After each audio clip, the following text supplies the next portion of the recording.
सबसे पहले तो माननीय प्रधानमंत्री जी को मैं हाथ जोड़ के धन्यवाद देता हूं। मैं जनता को धन्यवाद देता हूं कि कहीं ना कहीं भारतीय जनता पार्टी के कार्यकर्ताओं को प्रधानमंत्री मोदी जी को एक विश्वास था कि जिस तरह का काम हमने सांसद होके करा, उसी तरह से प्रधानमंत्री मोदी जी जो ने सिखाया हुआ है, उस तरह से हम अपने विधानसभा में काम कर पाएंगे। और राजस्थान के अंदर जो एक बहुत बड़े परिवर्तन की जरूरत है, जो भ्रष्टाचार है, अपराध है, जिस तरह का यहाँ पे बेरोजगारी करीबी है, और मैं तो खुद एक उदाहरण हूँ, एक राजस्थान का साधारण नौजवान, आत्मविश्वास और क्षमता की वजह से कर पाया मैंने अपने जीवन में जो कुछ भी करा। तो बहुत सारे नौजवान हैं राजस्थान के अंदर जिनके अंदर अपार क्षमता है, उनको आगे रास्ता देना ये तो कुछ राजस्थान सरकार की जिम्मेदारी है।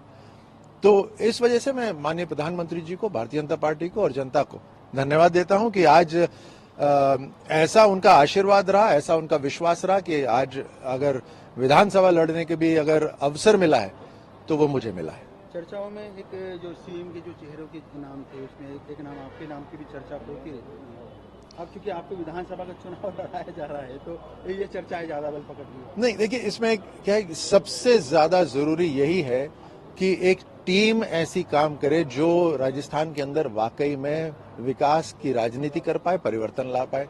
ये जो चेहरा की राजनीति जो हुई पिछले 5 साल में, इस चेहरे की राजनीति ने तो राजस्थान को बर्बाद कर दिया। चेहरा किसका हो, गहलोत का हो, सचिन पायलट का हो, अरे आपको इतने बड़े पद मिल गए, उससे आप संतुष्ट नहीं रहे। तो जीवन के अंदर जो मिलता है उससे संतुष्ट रह के काम करना चाहिए। हमारी भारतीय जनता पार्टी में रिपोर्ट कार्ड की राजनीति होती है। आपको जो जिम्मेदारी मिली है आप रिपोर्ट कार्ड दिखाइए, अपना काम क्या करा आपने। आप वंशवाद नहीं, आपका नाम चल रहा है वो नहीं, आप रिपोर्ट कार्ड। सो बहुत जरूरी ये है कि जनता का चेहरा रहे सामने जिनकी सेवा करनी है। और दूसरा, अगर कोई चेहरा परिभाषित करता है कि भारतीय जनता पार्टी के कार्यकर्ता किस तरह से काम करते हैं, तो वो प्रधानमंत्री मोदी जी का चेहरा है। एक शब्द में मोदी, एक शब्द में परिभाषित हो गया कि आप किस तरह के विकास का काम करेंगे, किस तरह का राजनीतिक युग लेकर आएंगे। राज्यवर्धन जी, मध्य प्रदेश में सांसदों को चुनाव मैदान में उतारा विधानसभा में, और अब राजस्थान में जो पहली सूची आई 41 की, उसमें से 7 सांसद है। किस तरह देख रहे हैं आप, क्योंकि सांसदों को विधानसभा चुनाव में वो भी पहली सूची उनकी 41। देखिए, कार्यकर्ताओं को मेरे को तो अब देखने को जो मिल रहा है, और कार्यकर्ताओं के अंदर एक नया जोश, एक ऊर्जा आती है कि जो कुछ ऐसे नाम जो प्रधानमंत्री मोदी जी के साथ काम करते थे, जिनको प्रधानमंत्री मोदी जी ने बड़े ध्यान से देखा हुआ है, उनको अगर विधानसभा में उतारा जा रहा है तो हम तो जंग लड़ने के लिए तैयार हैं। बिल्कुल कोई सीट नहीं छोड़ेंगे, कोई मोर्चा नहीं छोड़ने वाले। तो ये अपने आप में एक बहुत शानदार मैसेज है। ऐसे मध्य प्रदेश के अंदर भी, मध्य प्रदेश में सीधा संदेश है, आप जिस सीट को अपना गढ़ मानते हो, हम घर में घुस के मारेंगे वहां पर। तो युद्ध है एक तरह से, और युद्ध किस लिए? इस देश के लिए, इस देश की जनता की सेवा सही तरह हो, देश का विकास सही तरह हो, देश के जो रिसोर्सेज हैं, देश के साधन है, वो चोरी ना हो, वो सही जगह इस्तेमाल हो, इस चीज का युद्ध है। लास्ट सवाल है, आप चूंकि पार्टी के प्रवक्ता भी है, पहली सूची 41 की आई, माना जा रहा था जो बिल्कुल तय नाम है वो पहली सूची में आएंगे। वसुंधरा जी का नाम नहीं है, ऐसे कई बड़े लीडर्स हैं जिनका नाम पहली सूची में नहीं है। कई प्रकार की चर्चाएं तो मुझे लगता है अभी तक तो आप सबको आदत पड़ गई होगी कि प्रधानमंत्री मोदी जी वो नहीं करते जो आम चर्चा में होता है, कुछ नया करते हैं। और ये तो खैर पार्टी की स्ट्रैटेजी होगी कि किसका नाम पहले दिया जाए, किसका नाम बाद में दिया जाए, किस समय दिया जाए।